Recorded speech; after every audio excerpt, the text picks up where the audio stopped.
أعوذ بالله من الشيطان الرجيم.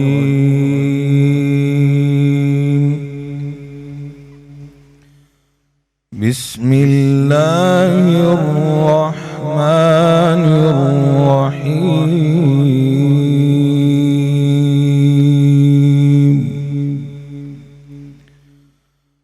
فلا أقسم بالخنس الجوار الكنس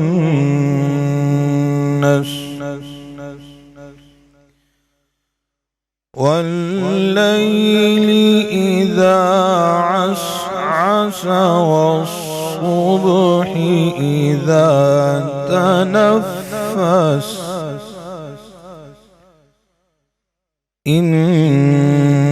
إنه لقول رسول كريم ذي قوة عند ذي العرش مكين مطاع ثم أمين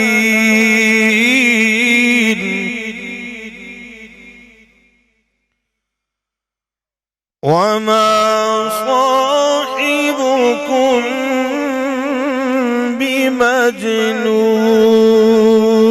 بمجنون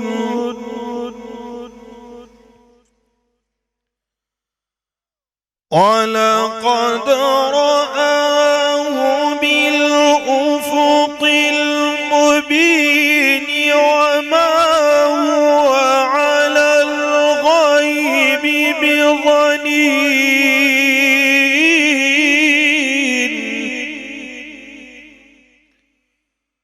وما هو بقول شيطان رجيم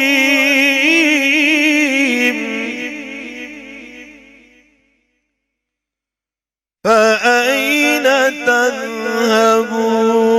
تذهبون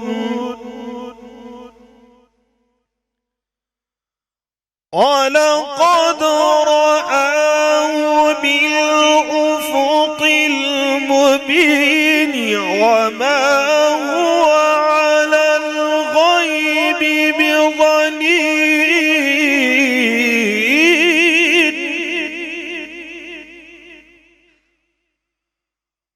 وما هو بقول شيطان رجيم فأين تذهبون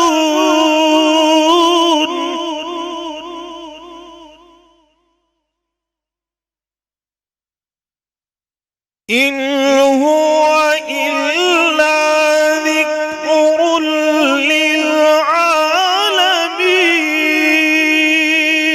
للعالمين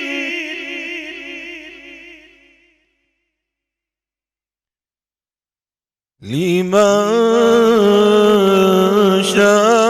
شاء منكم أن يستقيم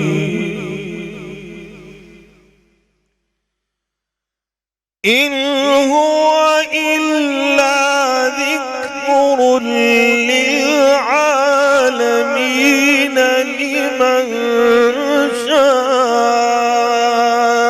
منكم أن يستقيم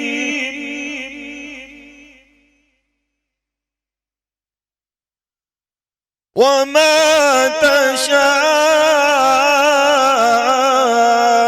تشاءون إلا أن يشاء الله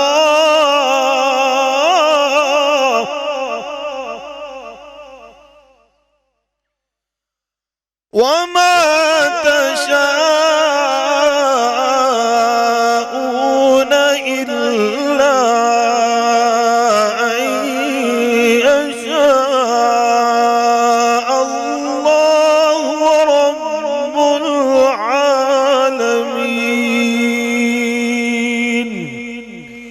صدق اللہ العظیم.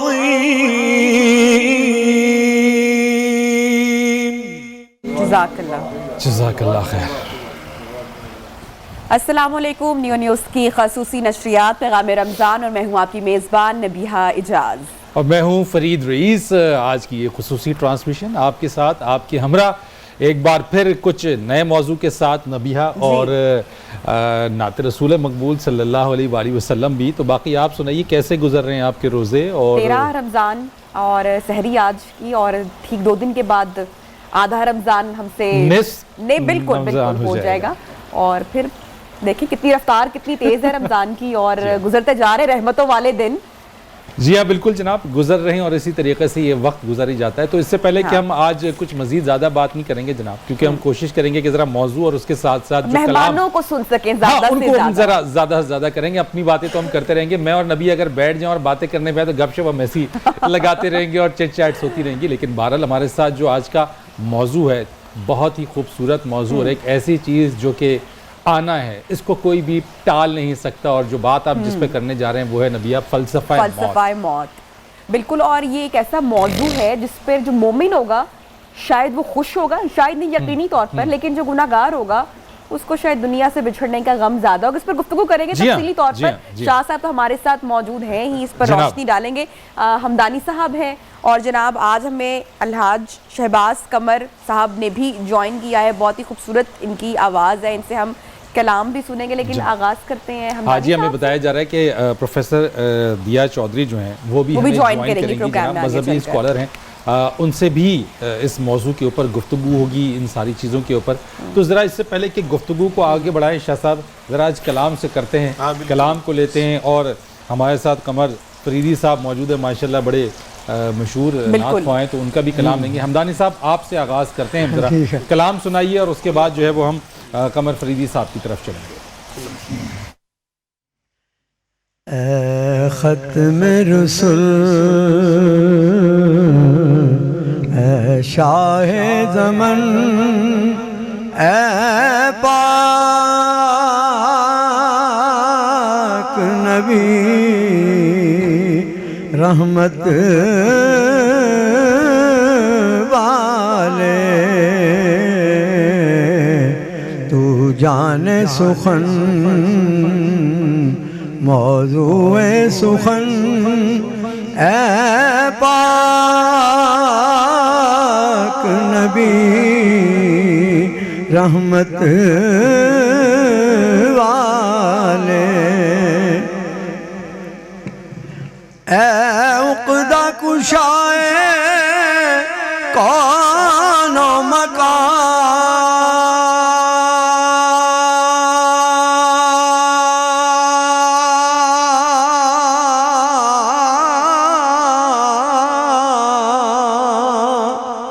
تیرے بس نہیں محتاج بیان، عاجز ہے زبان، قاصر ہے دہن، اے پاک نبی رحمت والے، اے پاک شجر کے پاک شمل شمل، تارے ہیں نبی اور تو ہے قمر، ہے ماہ جبی تیری ایک کرن، اے پاک نبی رحمت والے، اے عقدہ کشائے کون و مکان، تیرے بس نہیں محتاج بیان، عاجز ہے زبان قاصر ہے دہن اے پاک نبی رحمت والے اے بدر و حنین کے راہنما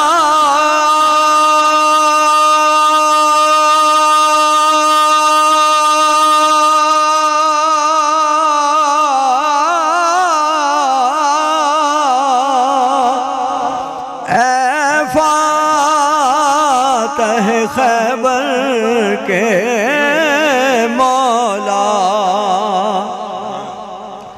اے بدر و حنین کے راہنما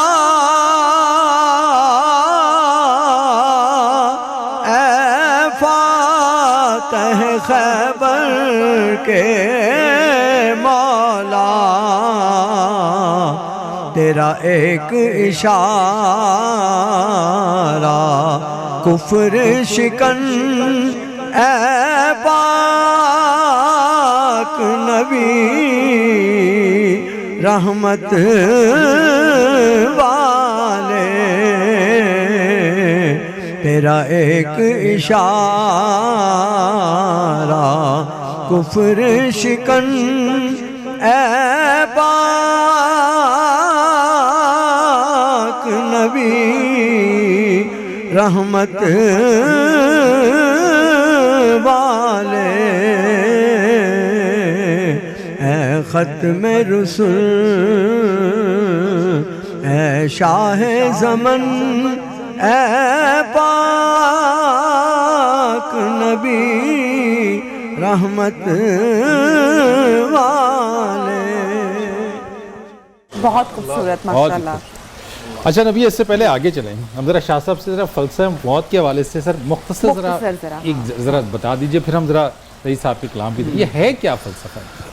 بسم اللہ الرحمن الرحیم. بلا شبہ موت جیسے آپ نے اپنی ابتدائی گفتگو میں فرمایا ایک اٹل حقیقت ہے اور یہ ایک ایسی حقیقت ہے کہ جس کا کوئی دنیا میں منکر نہیں ہے.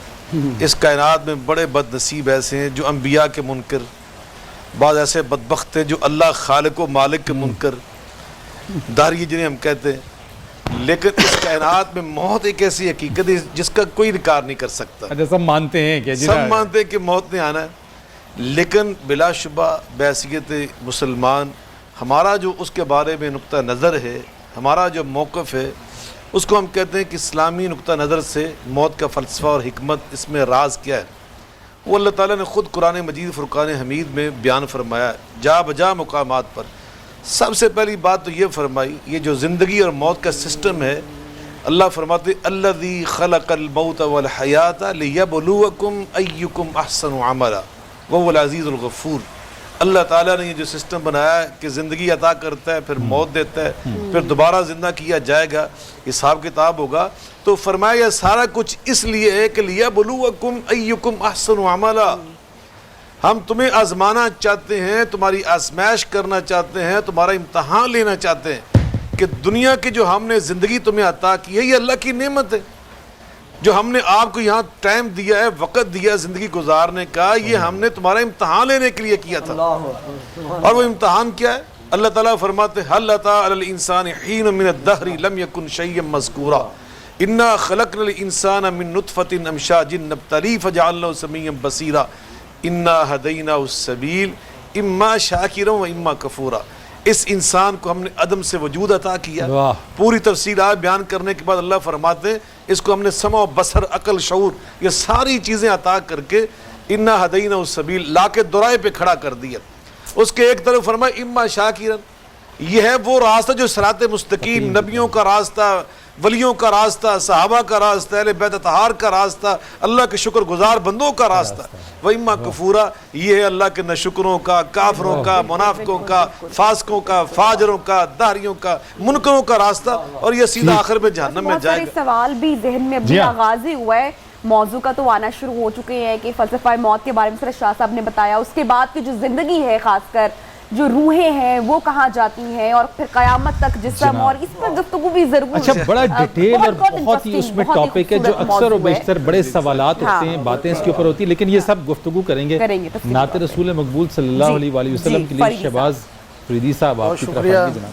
فرید بھائی آپ کا بٹن دبانا تھا, دبا دیں. چلتا ہے, ٹھیک ہے. ہیلو, آج کیونکہ موضوع ایسا ہے, قبلہ شاہ صاحب نے ڈیٹیل میں عرض کر دی ہے, تو موت تو برحق ہے, لیکن آئے کیسے اس پہ رشک ہوتا ہے, کیسے آپ کی آواز غالباً. ہیلو, دعائیہ اشعار ہیں, موت تو آنی ہے لیکن اس طرح آئے ان اشعار کے ذریعے میں جو پیش کر رہا ہوں موضوع کے مطابق.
آقا میں قبر اندھیری میں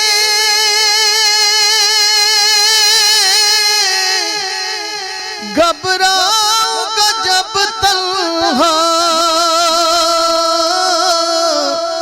امداد میری کرنے آ جانا رسول اللہ, آ جانا رسول اللہ, روشن میری تربت کو للہ ذرا کرنا, جب وقت نظر آئے دیدار عطا کرنا. آقا مجرم ہوں جہاں بھر کا,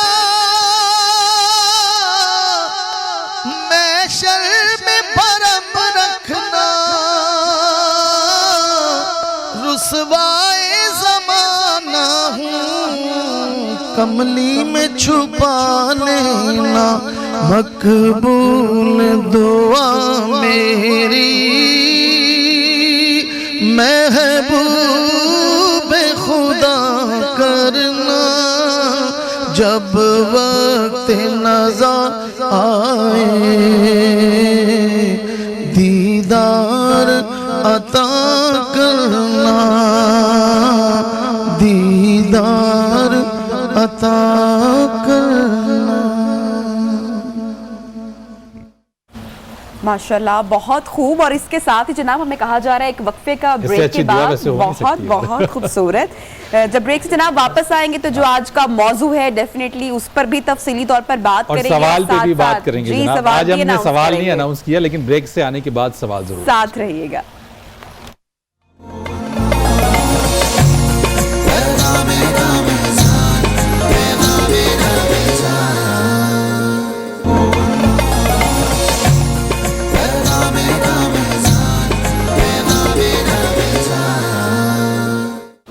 خوش آمدید آپ کو کہیں گے جناب ایک بار پھر اپنی اس ٹرانسمیشن کے اندر. اس سے پہلے کہ ہم کچھ اور گفتگو کریں, آج کا سوال بالکل سوال آج کا جناب اپنا سوال دیکھیے اسکرین کے اوپر, یہ فلیش کر رہا, اور نبی آپ بتائیے کہ سوال آج کا سوال بہت ہی آسان, اور سوال یہ ہے کہ آپ صلی اللہ علیہ وآلہ وسلم کے وصال کے بعد کس ام المومنین کا سب سے پہلے وصال ہوا؟ صحیح جواب کے لیے آپ کال کر سکتے ہیں، ادروائز ٹرانسمیشن کے اینڈ پر ہم جواب آپ کے ساتھ شیئر ضرور کریں گے، تب تک آپ اپنی ریسرچ جو ہے وہ ضرور جاری رکھے گا۔ اور ریسرچ کے ساتھ اگر آپ چاہتے ہیں کہ گفتگو سننا تو گفتگو سن لیجئے جناب، اور جواب آپ کو مل جائے گا اسی کے اندر۔ تو شاہ صاحب سے گفتگو کرتے ہیں، لیکن اس سے پہلے پروفیسر دیا چودھری صاحبہ ہمارے ساتھ موجود ہیں۔ جناب خوش آمدید آپ کو کہتے ہیں اپنی اس ٹرانسمیشن کے اندر۔ گفتگو کو آگے بڑھائیں گے، موضوع ہمارا فلسفہ موت ہے۔ شاہ صاحب سے ہم نے آغاز کر دیا تھا، تھوڑی سی بات آگے بڑھا کے آپ کی طرف آتے۔ شاہ صاحب آپ نے ابتدائیہ تو دے دیا، یہ جو موت ہے کیا صرف اس سے ڈر کے رہنا چاہیے یا اس کی تیاری کرنی چاہیے؟ بلا شبہ اس سے ڈرنے والی بات تو کوئی نہیں ہے ایک مومن کے لیے، یہ تو اللہ کی ملاقات کا نام ہے۔ قرآن مجید فرقان حمید میں اللہ تعالیٰ ارشاد فرماتے ہیں کہ جب مومن بندہ اللہ کی طرف سفر شروع کرتا ہے نا موت کا، تو قرآن پاک میں اللہ فرماتا ہے یا ایتھا النفس المطمئنہ، فرشتے اس کے پاس آ کے کہتے ہیں اے نفس مطمئنہ، وہ انسان جس کا اللہ پر یقین کامل تھا، اللہ کے ذکر کے ساتھ اس کے دل کو اطمینان ملتا تھا، اللہ کی غلامی کرتے ہوئے اللہ کے احکامات پورے کرتے ہوئے اس کے دل کو سکون ملتا تھا، بوجھ محسوس نہیں ہوتا تھا، شرح صدر محسوس کرتا تھا۔ ارجعی الی ربک راضیۃ مرضیہ فادخلی فی عبادی وادخلی جنتی۔ اب اس شان و شوکت کے ساتھ اللہ کی طرف ملاقات کرنے کے لیے جا کہ تو اللہ سے راضی اور اللہ تجھ سے راضی، راضیۃ مرضیہ، اور تمہیں نیک بندوں کا ساتھی بن کر میری جنت میں داخل ہو جا۔ تو یقیناً ایک مومن جو ہے وہ اس انداز سے نہیں ڈرتا، بلکہ حدیث پاک ہے نبی صلی اللہ علیہ وسلم فرماتے ہیں من احب لقاء اللہ احب اللہ لقاءہ ومن کرہ لقاء اللہ کرہ اللہ لقاءہ۔ جو پسند کرتا نا دل سے کہ میں اللہ سے ملاقات کروں، تو اللہ بھی بڑی محبت کے ساتھ، بڑی چاہت کے ساتھ اس کی محبت کا، اس کی ملاقات کی چاہت رکھتا ہے میرا اللہ بھی۔ اور جو اللہ کی ملاقات کو ناپسند کرتا ہے نا، اللہ بھی اسے ناپسند کرتا ہے۔ حضرت عائشہ صدیقہ رضی اللہ تعالیٰ عنہ نے عرض کیا اللہ کے رسول، یہ آپ نے جو فرمایا ہے ہر بندہ موت سے تو ڈرتا ہے یعنی فطرتاً، آقا نے فرمایا اس کا معنی یہ نہیں ہے، اس کا معنی یہ ہے کہ جو انسان اللہ کے بتائے ہوئے اصول زندگی کو اپناتا ہے تو گویا وہ ہر وقت تیار رہتا ہے۔ جب ان کو موت کی یہ اس طرح کی چیز آتی ہے تو وہ کہتے ہیں انا للہ و انا الیہ راجعون، اللہ ہم تیرے ہیں، تو مالک ہے، تو رازق ہے، تو خالق ہے، ہم تیرے غلام ہیں، ہم تیرے بندے ہیں، ہم عاجز تیرے بندے، تیرے تر لوٹنے والے۔ تو یقیناً ایک بندہ مومن جو ہے وہ اس انداز سے خوف نہیں کھاتا جس انداز سے ایک کافر، ایک فاسق و فاجر وہ اللہ تعالیٰ کی ملاقات سے ڈرتا ہے، یعنی اس کو ڈر ہوگا۔ شاہ صاحب میں آج غالباً کل شاید ایک قصہ بھی میں پڑھ رہی تھی، اس پر میں چاہوں گی کہ اس کو میں ریلیٹ بھی کروں کہ آپ صلی اللہ علیہ وسلم کے دور میں ایک صحابی اور جب ان کا وقت قریب آیا تو کلمہ جاری نہیں ہو رہا تھا زبان سے یقیناً، تو تمام لوگ جو تھے وہ آقا کے دربار پہنچے، آپ کے پاس پہنچے کہ اس طرح سے صحابی ہیں تو ان کو کلمہ نہیں، تو آپ صلی اللہ علیہ وسلم وہاں پر پہنچے پھر بھی کلمہ نہیں ہوا، تو پھر آپ نے فرمایا کہ کیا اس کی ماں ناراض ہے اس کی ماں کو، یعنی کہ ہمارے جو اعمال ہیں ان کا بوجھ ہمارے اوپر کتنا ہے، وہ بڑا ریفلیکٹ کرتا ہے آپ کے اس وقت کے اوپر، اس وقت جس طرح سے شاہ صاحب لوگوں کا دل آپ نے دکھایا، اگر ان سے معافی نہیں ملے گی تو کلمہ بھی زبان پر نصیب نہیں ہوگا، اور وہ مرحلہ جو ہے وہ اور پھر آگے کیا ہوگا آپ سوچیں۔ جی ہاں، کیونکہ کہا یہ جاتا ہے کہ جس طریقے سے موت کا مرحلہ ایسے بالکل جیسے اگر کوئی مومن ہے اس کی موت ایسے جیسے ماتھے پہ پسینہ آ جائے اور آپ اس کو خشک کر لے تو ختم ہو جائے گا، لیکن جو نہیں ہے جس کے اعمال ٹھیک نہیں تو یقیناً۔ پروفیسر صاحبہ اس پہ کچھ فرمائیے گا ذرا سا۔ بسم اللہ الرحمن الرحیم، اشہد ان لا الہ الا اللہ و اشہد ان محمدًا عبدہ و رسولہ۔ بہت شکریہ آپ کے پورے پینل کا جن نے مجھے موقع دیا، اور ماشاءاللہ بہت خوبصورت گفتگو فرما رہے تھے۔ یہاں پہ میں یہ ضرور کہنا چاہوں گی کہ اللہ تعالیٰ قرآن مجید میں ارشاد فرماتا ہے کہ ہر ذی روح نے موت کا ذائقہ چکھنا ہے، اور جب کسی کی ڈیتھ ہوتی ہے تو یہ بھی اعلان ہوتا ہے کہ انتقال کر گئے ہیں۔ انتقال کا مطلب کیا ہے کہ شفٹ کر گئے ہیں ایک جگہ سے دوسری جگہ، ایک زندگی سے دوسری طرف، اور ذائقہ چکھنا ہے۔ اگر ہم کسی چیز کا ٹیسٹ لیتے ہیں تو وہ تھوڑی دیر کے لیے ہوتا ہے، موت کیفیت کا نام ہے، یہ لگاتار جاری رہنے کا نام نہیں، چند لمحات کی کیفیت ہے، وہ انسان چکھتا ہے اور پھر اگلی زندگی میں چلا جاتا ہے۔ تو پوری زندگی جو ہے وہ اگلی زندگی جنت ملتی ہے یا جہنم ملتی ہے، وہ آج کی اس زندگی، یہ جو ظاہری زندگی ہے اس پہ ٹوٹلی ڈیپینڈ کرتا ہے۔ اگر اس میں ہمارے اچھے اعمال ہوں گے تو آگے جو ہے وہ ہماری زندگی اچھی ہوگی۔ اور پھر دوسری بات میں یہاں پہ یہ بھی شیئر کرنا چاہوں گی کہ اگر دیکھا جائے تو ہم یہ سمجھتے ہیں کہ موت جو ہے وہ طاری جب ہوتی ہے، ہم اس دنیا سے رخصت ہو جاتے ہیں، تو اللہ تعالیٰ قرآن مجید میں فرماتا ہے اپنے پیارے نبی صلی اللہ علیہ وسلم کو کہ اے محبوب ان مردوں کو اللہ تعالیٰ کمی پیشی معاف فرمائے، میں معفوم عرض کروں گی کہ ان مردوں کو جو آپ حکم سنا رہے ہیں یہ نہیں سنیں گے، حالانکہ وہ چلتے پھرتے تھے، لوگ سانس بھی لے رہے تھے، جی اٹھ رہے تھے، بیٹھ کھا پی رہے تھے، لیکن کیا فرمایا گیا کہ یہ مردے آپ کی بات نہیں سنیں گے۔ تو ثابت یہ ہوا کہ ایک انسان یہ سمجھتا ہے کہ روح سے جسم کا جدا ہو جانا موت کی کیفیت ہے، لیکن اللہ تعالیٰ کی نظر میں موت یہ ہے کہ اگر اللہ اور اس کے رسول کا حکم انسان کے اندر داخل نہیں ہوتا اور اللہ اور اس کے حکم کی ہم پیروی اگر نہیں کرتے تو اللہ کی نظر میں وہ لوگ مردہ ہیں۔ اس کا مطلب یہ ہوا کہ اس دنیا کے اندر یعنی ہم عدم میں تھے، اللہ تعالیٰ نے ہمیں وجود میں لے کر آیا اور ہمیں پلٹ کے ادھر ہی جانا ہے جہاں پہ ہم تھے۔ یعنی یہ ایک بڑا کہا جاتا ہے اس چیز کے اندر، ایک بڑا سوال بھی ہے کہ جب وہاں سے ہم آئے تو یہاں پر اس دنیا میں آئے، کیونکہ دنیا جو ہے وہ اسباب کی دنیا ہے، سبب چاہیے، روح کو سبب جسم کا چاہیے اس دنیا کے اندر، اور یہاں سے جب رخصت ہونا ہے سبب یہیں رہ جانا ہے، روح نے چلے جانا ہے۔ جائے گی کہاں پہ، یعنی وہ کون سی جگہ، اور اس کے بعد کی زندگی جو ہے وہ کیا ہوگی؟ اس میں سب سے پہلی تو یہ بات ہے کہ آئے ہم کہاں سے ہیں، ہمارا اصل وہی ہے، پلٹ کے ہم نے ادھر ہی جانا ہے۔ آج کل مجھے بہت زیادہ یہ چیز سننے کو آ رہی ہے کہ ہم اپنا اصل وطن بھول چکے ہیں۔ تو اصل وطن ہے کیا؟ جب سارے یہ پہلے کہ اگر میں عالم ارواح کا آپ کے ساتھ ذکر کروں تو فلسفہ موت و حیات ہے کیا؟ اللہ تعالیٰ کے سامنے تمام ارواح جمع تھی اور اللہ تعالیٰ ان سے ہم کلام تھا، تو فرمایا گیا کہ ایک طرف سے دنیا کا پردہ اٹھا دیا جائے، تو سب کچھ لوگ ان میں سے جو تھے، کچھ روحیں وہ دنیا کی طرف دیکھنا متوجہ ہوگی، کچھ لوگ جب جنت کی طرف سے پردہ اٹھا تو کچھ لوگ جنت کی طرف دیکھنا شروع ہو گئے، جب جہنم کا پردہ اٹھا تو کچھ لوگ جہنم کے خوف میں اس قدر ہو گئے کہ اللہ کو جو رحیم اور کریم ذات ہے اس کو ہی بھول گئی، اس قدر خوف میں مبتلا ہو گئے۔ لیکن چند خوش نصیب تھے جو کہ صرف اللہ کی طرف دیکھ رہے تھے، تو اللہ تعالیٰ نے فرمایا کہ آپ لوگوں کی یہ ڈیوٹی ہے کہ آپ لوگ جو دنیا میں، وہ انبیاء کرام اور اولیاء کرام کی ذات تھی کہ آپ جو دنیا میں، اور یہ جو دنیا کی طرف مشغول ہیں، یہ جو جنت کی طرف دیکھ رہے ہیں یا جو جہنم کا خوف پالے ہوئے ہیں، ان کو بتاؤ کہ میں غفور اور رحیم بھی ہوں اور میں بخشنے والی ذات ہوں۔ تو پھر یہ جو ہمیں اللہ تعالیٰ کی طرف سے جو ان کے حکم پہ لوگ آتے ہیں اور انبیاء کرام اولیاء کرام، اور ان کی طرف سے جو ہمیں اللہ کا حکم سنایا جاتا ہے، وہ تمام چیزیں ہیں۔ تو اس میں جیسے آپ نے پوچھا کہ کہاں پہ جاتے ہیں، تو اصل تو ہمارا وہی وطن ہے، اللہ کی بارگاہ میں ہی جانا ہے، حشر کا میدان ہونا، اور وہی ایک سارا جو ہے وہ سلسلہ ہے۔ مزید ہم عالم ارواح اور عالم برزخ کا میں چاہوں گی کہ ایک آپ تھوڑا سا مختصر سا بتا دیں کہ اس میں کیا فرق ہے، اور دوسری چیز یہ کہ ہمارے ہاں بہت ساری متس بھی ہیں نا، جب مردہ موجود ہوتا ہے تو کیونکہ ہمارا جو ہمسایہ ملک کے ساتھ بھی وہاں سے بھی رسم و رواج ہم نے بڑی ساری چیزیں اڈاپٹ کی ہیں، تو متس جو ہوتی ہیں کہ روح وہاں پر موجود ہوتی ہے جب کوئی دنیا سے رخصت ہوتا ہے، وہ سارا منظر دیکھ رہا ہوتا ہے، اس میں کتنی حقیقت ہے، مردے کو چھونا نہ چھونا، اس کے حوالے سے بھی بتائیے، کیونکہ یہ بڑی کامن چیزیں ہیں جو پریکٹس صحیح غلط ہو رہی ہوتی ہیں، تو اس پر بھی روشنی ڈالیے گا۔ جہاں تک تعلق نے عالم ارواح کا، اللہ تعالیٰ نے قیامت تک آنے والے جتنے انسان ہیں ان کی ارواح اللہ کے پاس ہے۔ یسألونک عن الروح قل الروح من امر ربی وما اوتیتم من علم الا قلیلا۔ یہ آپ سے روح کے بارے میں سوال کرتے ہیں، ان سے فرما دیجئے میرے محبوب کریم علیہ الصلوۃ والسلام کہ روح امر ربی ہے، میرے رب کے امر سے ہے، اور اس کے بارے میں تمہیں جو علم دیا گیا وہ بہت تھوڑا ہے، اس لیے جتنا علم کتاب و سنت میں موجود ہے اس پہ ہمیں اکتفا کرنا چاہیے، اس کی باریکی میں جانا اور بہت زیادہ اس کی ضرورت نہیں ہے ایسے سوالات کی۔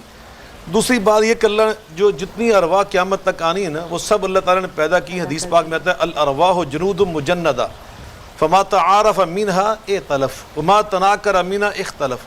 اللہ نے ساری ارواح جو قیامت تک آنی تھی نا ان کو اکٹھا کیا، عالم ارواح میں جس کو ہم کہتے ہیں، پوری بنا رکھ دی ان کو، ساری ارواح کو اکٹھا کیا، اللہ نے ان سے خطاب کیا، اللہ نے ان سے فرمایا کہ میں کون ہوں، میں تمہارا رب نہیں ہوں، قالوا بلا، ہم اقرار کرتے ہیں، فرمایا اب اس اقرار پہ رہنا، مجھے دنیا میں جا کر تم نے بھول نہیں جانا، میری پہچان تمہیں رہنی چاہیے، یہ ساری باتیں نہیں پر یہاں ایک اور بات ارشاد فرمائی کہ جو وہاں پر رش فرمایا جنود مجندہ، فوج در فوج تھی روحیں، تو وہاں کچھ لوگوں کی آپس میں ملاقاتیں ہو گئیں، کچھ ارواح کی، اچھا فرمایا فما تعارف امینہ، جن کا وہاں تعارف ہو گیا نا، وہ جب دنیا میں آتے ہیں نا تو کوئی نہ کوئی جو عالم ارواح کی پہچان ہوتی ہے نا، تعارف، وہ جا جاتا ہے، اچھا وہ بیدار ہو جاتا ہے، وہ دنیا میں آ کے ان کے اندر کوئی قربت پیدا ہو جاتی ہے، الفت پیدا ہو جاتی ہے، محبت پیدا ہو جاتی ہے، تعلقات قائم ہو جاتے ہیں، اور جو وہاں پر ایک دوسرے سے بیگانے رہے، نہیں پہچان سکے، تعارف نہیں ہوا، وہ دنیا میں آتے تو ان کے درمیان الفت پیدا نہیں ہوتی بلکہ ان کے درمیان دوری دوری سے رہتی ہے۔ تو یہ عالم ارواح کے بارے میں نبی پاک صلی اللہ علیہ وسلم نے ارشاد فرمایا۔ جہاں تک تعلق ہے اب دنیا میں روح آ گئی جسم کے ساتھ، یاد رکھیے میں ایک چھوٹا سا آپ کو بات واضح کر دیتا ہوں, اس سے ساری باتیں جو بہت سارے تشنہ سوالات ان کے جواب مل جاتے ہیں. جو ہماری دنیا کی زندگی ہے نا, یہ روح اور جسم دونوں کا ملاپ, اس کو انسان کہتے ہیں. درست. یہاں پر جو ہمارے احکامات ہیں نا, وہ ہمارے ظاہری جسم کے اوپر چلتے ہیں. روح پوشیدہ ہوتی ہے, روح پیچھے ہوتی ہے, جسم آگے ہوتا ہے. اور جب انسان برزخ میں جاتا ہے نا, عالم برزخ میں, برزخ کہتے ہیں حاجز, ایک چیز جو درمیان میں ہوتی ہے, ادھر اور ادھر دو چیزیں, درمیان میں جو چیز رکاوٹ ہوتی ہے, جس کو ہم پیکنگ کہتے ہیں بعض اوقات, اس کو حاجز کہتے ہیں, برزخ کہتے ہیں.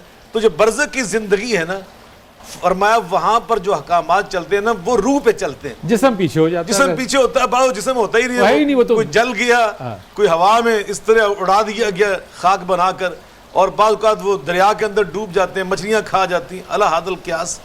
اگر مٹی میں جا کے ڈالا تو وہاں پہ انسان, عمومی لوگ جو ہے اس طرح ختم ہو جاتے ہیں. تو وہاں جو احکام ہے نا, وہ جسم کے ساتھ نہیں چلتے, جسم تابع ہوتا ہے, اصل سامنے روح ہوتی ہے. جب ہم آخرت میں جائیں گے نا, قیامت کا جب دن ہوگا, تو وہاں یہ دونوں برابر ہوں گے. وہاں روح اور جسم دونوں مساوی ہوں گے, یہ دونوں برابر ہوں گے, احکامات ان دونوں کے اوپر ہوں گے. اب دنیا کی زندگی میں تکلیف ہوتی ہے نا, تو اس کا احساس روح کو نہیں ہوتا, جسم کو ہو رہا ہوتا ہے. برزخ میں روح کو ہوگا اور آخرت میں دونوں کو ہوگا. تو بہرکیف جو بات آپ نے کی تیسری کہ مردے کو ہاتھ لگانا, شاہ صاحب میں چاہوں گی کہ اس کے اوپر تفصیلی گفتگو ہو, تاکہ بات ہماری بیچ میں نہ ادھوری رہ جائے, کیونکہ یہ بات کرنا بہت ضروری ہے. بریک کا چونکہ کہا جا رہا ہے نا, اور کلام ہم لیتے ہیں. شہباز صاحب آپ سے کیا سنا رہے ہیں؟ میک لے لیں. ناز شریف کے چند اشعار.